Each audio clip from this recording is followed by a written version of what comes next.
Hi, I'm Jim. I'm Mark. And we have over 65 years of bush firefighting experience between us. We've partnered with Youi to help people prepare for bushfire season. And we're here to talk about how you can prepare your property for bushfire if you live in a semi-rural area in Australia.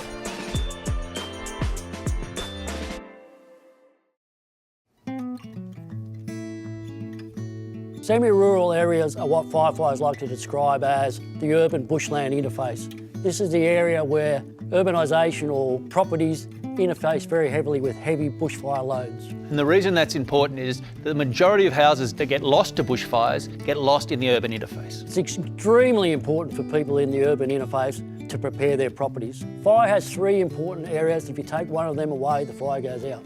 Fuel, oxygen and heat.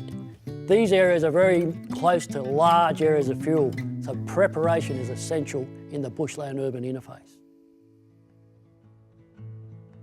It's a common misconception by people that live in the urban interface that because they're close to town, they're going to get lots of support from the local fire service. When we have lots of fires going at the same time, as happened in 2019-20, firefighting resources are very stretched. So when all our firefighting resources are somewhere and they're all out and about, you may have a new fire that starts and there's very little firefighting resources available to come and assist you. So that's why you have to have your property in those areas so well prepared. That's what happened in the Blue Mountains in 2013. There was one whole street that was on fire, and it doesn't matter how many fire trucks were available, there just weren't enough to protect that whole street. So the houses that survived were the ones that were best prepared. Some of the practical tips and steps you can take to reduce your bushfire danger include clear space between bushland and your property. Those nestled in bush cannot be protected in many cases. Blocking gutters with tennis balls and filling them with water. Make sure you remove the tennis ball after the danger's passed. Apply metal fly screen mesh over vent holes to stop enters getting under the house or into the roofs. Hoses that cover every part of the building so that you can extinguish small spot fires from ember attack. Clear all ground litter and roof litter. Remove combustible material from around the house. This could include wooden furniture or wood piles.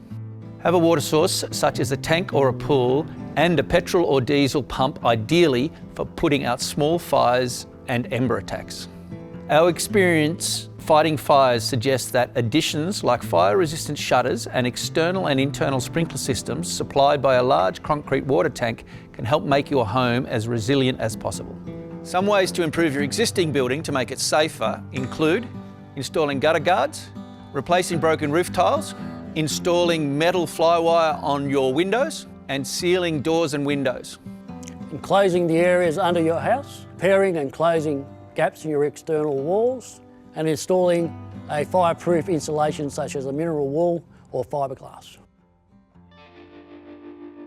It's extremely important for families and households to be well prepared for fire. This includes having a bushfire survival plan in place that takes into account the people in your family. If you have children or elderly people or vulnerable people, you should leave early. The plan should also include your pets and livestock. Domestic pets can be taken with you, but livestock need to be planned for well in advance. And you should also have your evacuation kit ready to go.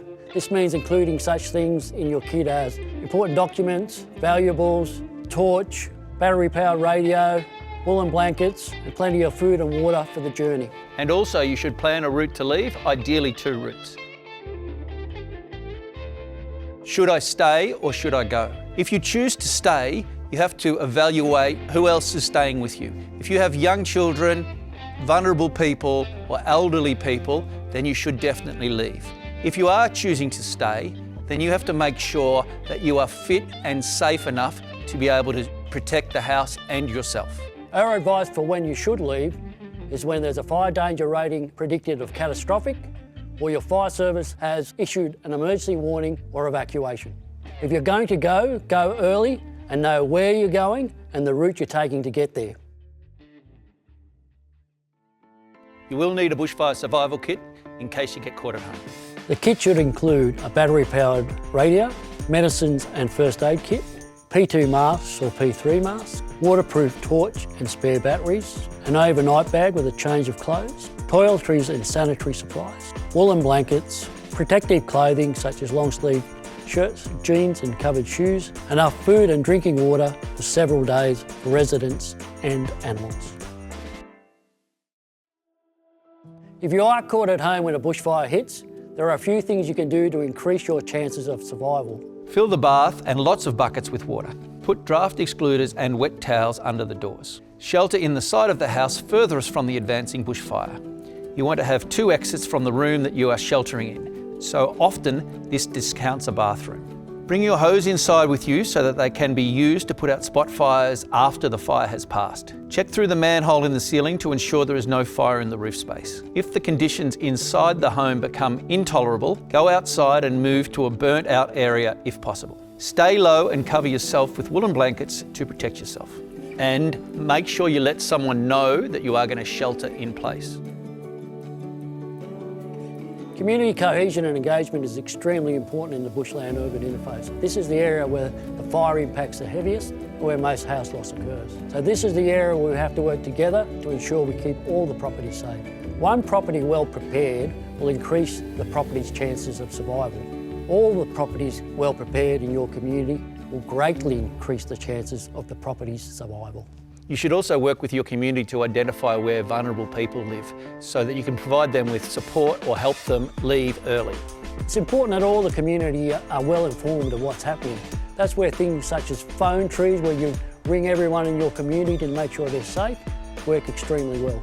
It's also important to engage with the local fire services. They can provide you with really good advice and support leading into the bushfire season. The message is, preparation is critical for homes in semi-rural areas. For more useful tips on bushfire preparedness, click the link in our bio.